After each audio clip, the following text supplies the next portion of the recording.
Hello and welcome into another edition of State of the Sun Devils alongside Jesse Morrison and Damon Allred. I'm Jeremy Schnell. We're joined by a very special guest to help preview the Peach Bowl for us. Joining us here on State of the Sun Devils is Yahoo Sports columnist and co-host of the College Football Enquirer podcast, Dan Wetzel. Dan, thank you so much for joining us today. Well, thanks for having me on, especially such a big week. It's very exciting. Yeah, can't believe it. We're just under 48 hours from the Peach Bowl when we're recording this. And Dan, I'm just going to start there. When this season started, ASU was ranked to finish last in the Big 12. Just from your perspective, this season and what they've done, outside looking in, what have you seen from them that made them kind of prove the doubters wrong? Well, they're a lot more talented than maybe anybody thought they would be, which is, the tricky part when you're bringing in so many new players. Last, and I mean, it's an amazing story, right? 16th, pick 16, not just last, but like 16 team last.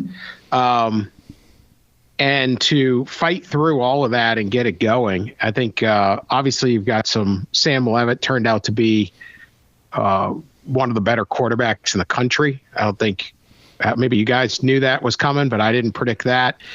Skattebo just had an incredible year. I think the line has been much better.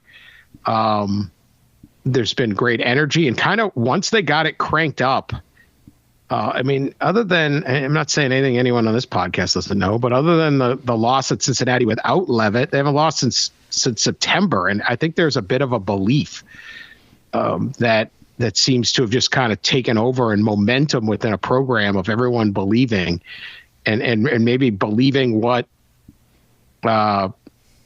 Kenny Dillingham's believed all along, which is like, yeah, this is possible and this is going to happen. And it's sort of infectious. So it's just been a really good team. They've been fun. I don't actually gamble, but we pick games on our podcast, and I was riding ASU for like 5 straight weeks. Just Vegas could not catch up with the Sun Devils, so that was kind of exciting to see. Or you we won a lot of close games, all of it, right? Yeah. What's that? Or you, I wish I had been. Yeah. So, just Cam Skattebo, just what do you make of him, and just kind of what's the national perspective on him? Locally obviously everyone's gushing about him, but just what's the national perspective on him, and just what are your thoughts on his incredible season? Yeah, I mean, look, he's a football player, right? I mean, this guy coming out of Sac State, it's just hard-nosed, old school, kind of fullback, but not really. I don't know. What position do they claim him to be? Just running back? Running back, yeah. Yeah, he punted a little bit last year too, so he's punted, right? Thrown. Did he kick field goals at Sacramento State? Not that we know of. No. Okay, just punted. What the heck, Cam? Get it together. What have you been doing? There's these guys like Cam Skattebo, there's others, Ashton Genty, a couple others out there that I think in 2020, that's when they graduated from high school, or they were in that era of COVID, and they just didn't get scouted, right? Because you kind of are like, how in the world did this guy end up at Sacramento State? And nobody knew, they weren't playing, or people didn't get out, the whole thing. And there's a lot of guys that showed up at a lot of different places because they didn't, I think, and that's my guess on his scenario, that if he's coming out now as a high school senior, he's getting scooped up by a Power 4 program, and maybe it's Arizona State, but he gets picked up early. And I think that was kind of one of the mysteries of Arizona State. I think they've done a great job unearthing not only their own players, but some of these guys in the portal that turned out to be really, really good. And he's just your classic player. I don't know how you like football and not like Cam Skattebo. I mean, he does everything. He's had some epic runs, some epic games, came back from injury, and he's going to be a load. And I think he said, there's nobody out there that can stop me. I think he just, he's just putting that out there for Texas. Go ahead. And it's going to be really, I love trash talk. I'm a big MMA guy, and my favorite part of MMA trash talk is like, you have to back it up. Right. You say something, you got to get in the cage with the guy. So say what you want. You're going to have to earn it. This is a little like that. Like, bring it on, Texas. And I think I just love that attitude. And he might be right. He said, I'm not worried. There seems to be a lot of confidence at Arizona State, and they're wondering why they're 12.5-point dogs. And I think they've got a point on that. So nothing not to like about Skattebo. I think, in a different year, maybe he's a Heisman finalist or something like that. I don't know. What did he come in? Fifth, Sixth? Yeah. Yep, fifth. I hate the Heisman. They have a historical thing, and I get it. You have to earn a percentage of the votes to become a finalist and get to go to New York. But sometimes I wish you could just take the top 5 every year. But I respect the way they do it. It's not a participation trophy thing. But he was a guy that certainly earned that honor to be that good. So. How good did you guys think he was going to be coming into the season?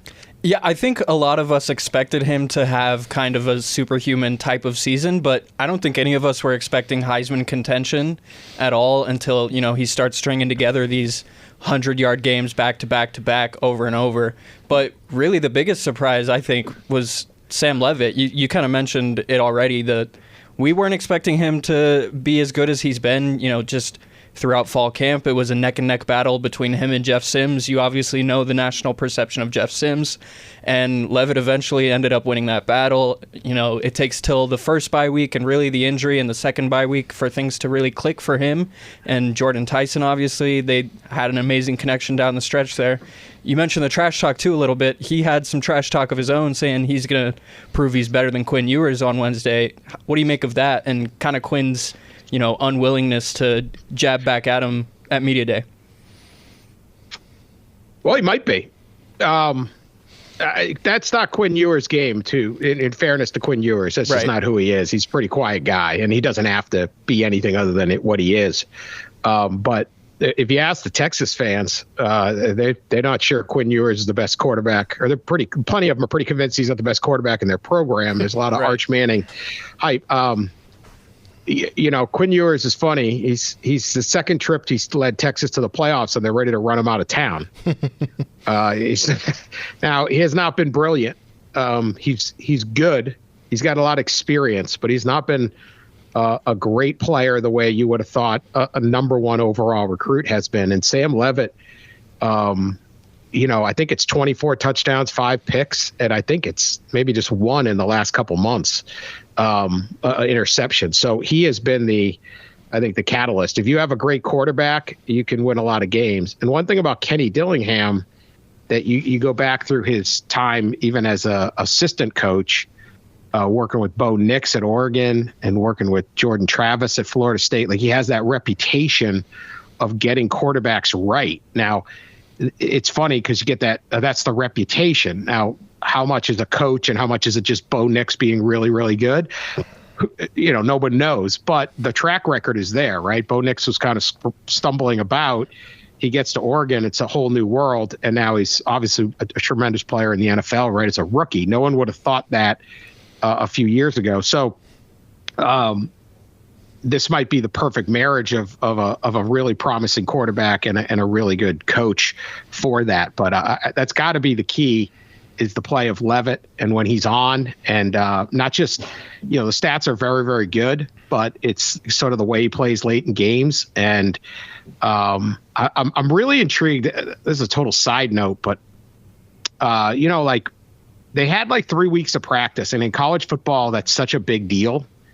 And I just wonder whether some of these teams that got the bye are going to have a nice jump. Like, some of these players are going to make a jump. And I wonder if Sam Leavitt's going to be even better. Or some of these, I'm fascinated by all the teams that had 3 straight weeks of practice where they could just say, hey, let's work on this. It's such an unusual aspect in football. We're used to NFL, you just kind of you gotta keep rolling, but you could develop so much. So I'm very, very interested to see what Sam Leavitt does, but he might be the best quarterback in this game. I don't think he has to sit back and say, I'm not. just because I wasn't the number one recruit or I'm not in the Dr. Pepper commercial. He might be in the Dr. Pepper commercial next year. Right. Yeah. Kind of follow up on that. We talked about how good Cam Skattebo has been this year, and considering they still won a game in which he didn't play against UCF, and there was also another game where he didn't have his best game, and they still came out and won that game. If he doesn't have a game that we come to expect Cam Skattebo to have, can ASU rely on Sam Leavitt to win them this football game? I think so. But I'll say this. I would rather have them all going, though. I've seen Texas twice this year. I was at their Clemson game. They're really good. They're really good across the board. I don't know that they're great anywhere across the board, but they're really good. And you're going to have to do a lot to beat them. They really, if you look at the Clemson game, it took Cade Klubnik really heating up for them to start moving the ball. So you're going to have to be able to pass the ball, but you're also going to need to be able to control the run. But they aren't explosive offensively. They had a couple long runs against Clemson, which isn't really an easy way to make a living. Counting on 70-yard touchdown runs isn't much of a game plan. So I think Arizona State's going to have to score some points because I think Texas will, but they will not. It's not this overwhelming offense that they're facing, and it's not an overwhelming defense, but they're both very, very good units. And so I would want to be able to run the ball and pass it. But if there is one thing that you saw in the Clemson game that got Texas, it was passing game of Cade Klubnik. Cade Klubnik was tremendous in that football game, and that was really the only time Clemson got things going. Texas beat Michigan early in the year. I saw that. Michigan had no quarterback at all, and Texas was able to just kind of smother them. But this Texas team is very good, but they're not. I don't know that they're elite at anything, and that's why I kind of give Arizona State a chance in this that maybe other people aren't seeing. They're going to have to be able to block that defensive line, which is good. There's a lot of great athletes there. They're going to have to give Sam Leavitt some time. But if those guys are playing to their ability, there's no reason to say that the top two offensive players in the game aren't Sun Devils. All right, this is a bit of a fun one for you, but it has kind of created some controversy. Just what are your thoughts on them not allowing Bevo, and do you think that they should, like that, the live mascot thing? What do you think about that, just overall? Well, I guess they don't have room, which kind of understandable that when they were building Mercedes-Benz Stadium, they didn't plan for a pen to hold a live bull or a longhorn or whatever that thing is. Those are the bull, right? Didn't Ralphie Ralphie went to the Alamo Dome. Yeah, Ralphie just trotted around out there. I don't know if you saw that. That's Texas. That's in Texas. They always have room for an animal in Texas. Yeah, even like people's living rooms. Yeah. Everything's you can rodeos. just do it. Yeah, Georgia. No, they're not. Yeah, probably for the best. I don't know. I don't think it'll make too big of a difference. They have that pen there at Texas, and then sometimes they like. I'm always wondering if someone just is going for a touchdown pass and just runs through it and like crashes. Yeah, I mean, it's a longhorn. Yeah, Ralphie. They get in his cage. Yeah. That longhorn's out there. But yeah, I mean, better for Sun Devil will be there, right? Yeah, Sparky will be there. Yeah, Sparky will be there. He'll have his little pitchfork or whatever. What do they call it? A pitchfork. Pitchfork. You had it. Pitchfork. All right. Not a trident. Yeah. Let me ask you one more question that's more serious before we get out of here. I don't have any serious answers. But yeah. Obviously, first round of the 12 team playoff was 10 days ago now. What were your thoughts on the first round? Obviously, a lot of blowouts, not a lot of close games, and there's been a lot of discussion, especially today, about a possibility of the top 5 conference championship teams not getting that first round bye. What would be your thought on that moving forward as well? I'm fine with that. I think in a small bracket, small tournament, anytime you're rigging the seedings, it's just not, doesn't help. You can do it a little in like men's basketball, women, March Madness, because they'll try to make conference teams not play and stuff, and it's okay because it's such a big bracket. But I would rather see that. If you want to reward the top 4 with a home seed and a home game, then maybe they're like 7 and 8. What I'd really like to see is I would get rid of that seeding and I would give home field in the quarterfinals. I really wish this game was in Tempe. That would be so. And I'm sure everybody else is. Why are? I wish it was. It could have been down the road at the Fiesta Bowl. The Fiesta Bowl, but Boise State was even the Fiesta Bowl. Yeah, it's just we have, and Georgia's. You and Texas and Arizona State are going to Georgia. Georgia's going to Louisiana. No, like Boise and Penn State are going to Arizona. Like. This shouldn't be this complicated. Put the Georgia should be in Georgia, and you guys should be in Arizona. Like I get they just make so many rules, and it's a $1 billion tournament, and they're stuck with all these old hurdles and loyalties. The NFL gives home field to every division champ, so you have something weird like. A 9-win Tampa may host a 14-win Minnesota or Detroit in the first round. And it doesn't make sense. And I get that, but they want to do that. So maybe you could do it to 8. But what I would like to see is a little bit more common sense on it. But either way, it would be much better if the game was in Tempe. It would be a massive day for the campus, the community, the program. Kenny Dillingham, I sat down after he got hired 2 years ago. I went to his office during the Super Bowl and chatted with him, and the energy and we're going to activate the Valley and all this stuff, and the guy's just got so much passion, and you're sitting there and you're like, absolutely, this is going to work, and then you walk like, yeah, I've heard this from every guy's come through Arizona State and said, everyone who's ever been to Arizona State said, why isn't this program great? Like, why is this not clicking? And so you kind of heard the speech from other people, but he just has such energy and so much passion for it that you're like, all right, maybe this will work. And I was pretty convinced he would do well there. I just didn't think he'd do this well in year 2, maybe year 3 or 4 or get there. But there's such an unbelievable opportunity for this specific team, but also this specific program. And it would be even bigger if it was being played on campus and you'd have that energy. I love his idea. Activate the Valley makes a lot of sense. You get everybody around there pulling for Arizona State, or as many as you can. There's really no stopping the program. Yeah, I agree. And one question before we get out of here. Who do you think is going to win this Peach Bowl, and who do you like overall for the college football playoff? So I won't lie. I picked Texas on our other podcast, but I did pick Arizona State to cover. I do think it's going to be a close game. So I just really like the Texas, how solid they are. It's a pretty safe bet. So I'm not gonna shift my vote or my prediction for whatever that would be worth. But I think it's going to be an excellent game. I thought 12.5 is ridiculous. I don't think they're giving Arizona State credit.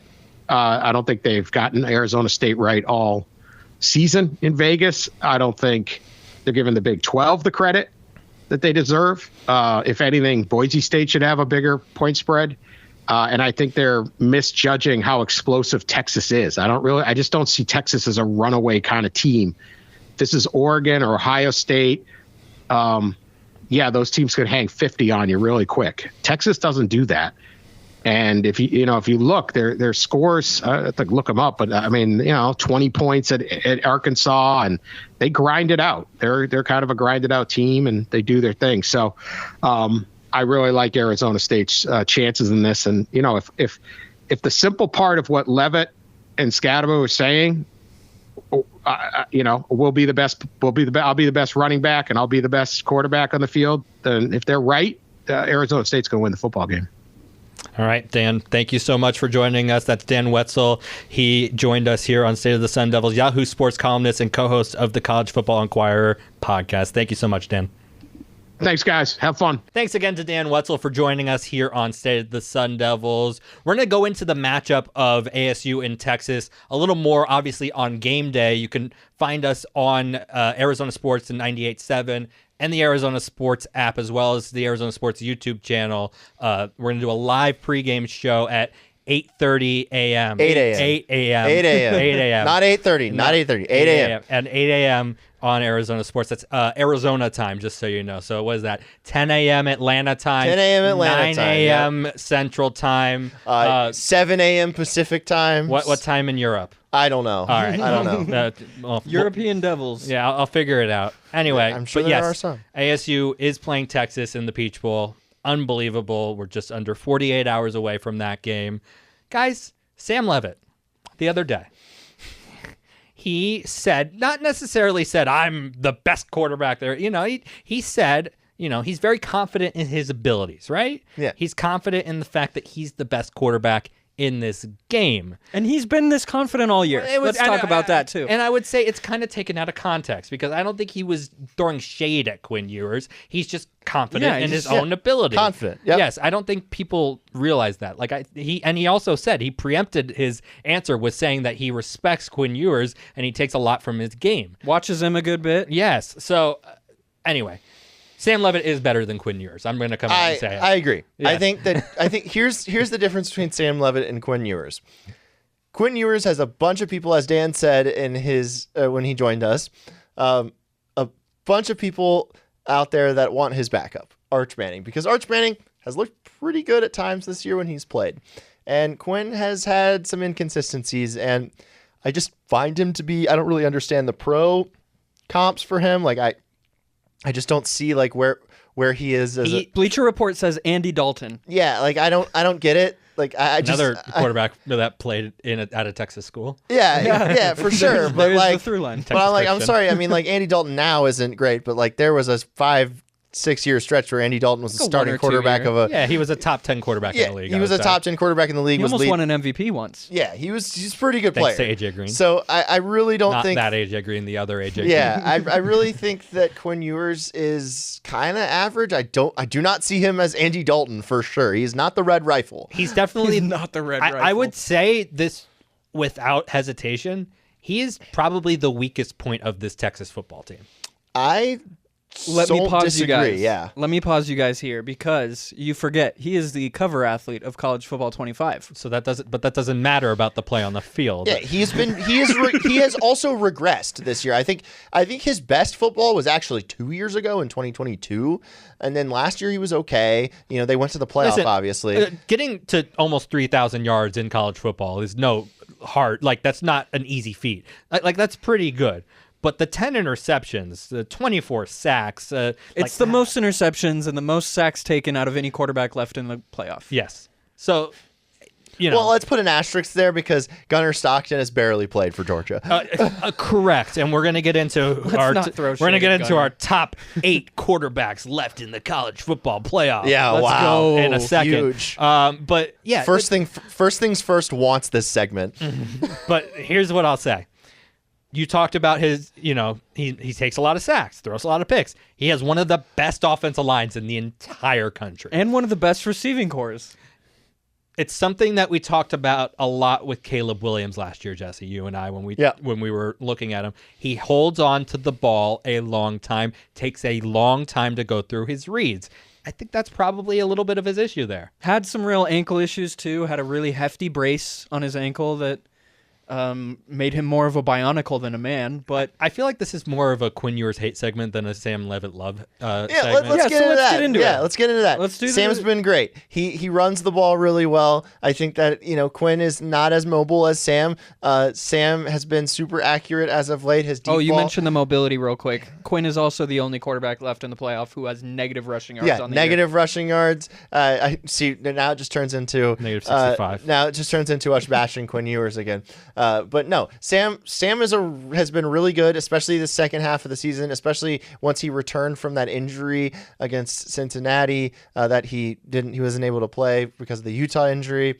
But yeah, I mean, Sam's been really good this year, and especially as of late. And so I think he is the better quarterback in this matchup by good amount, and I think he's one of the better quarterbacks left in this playoff.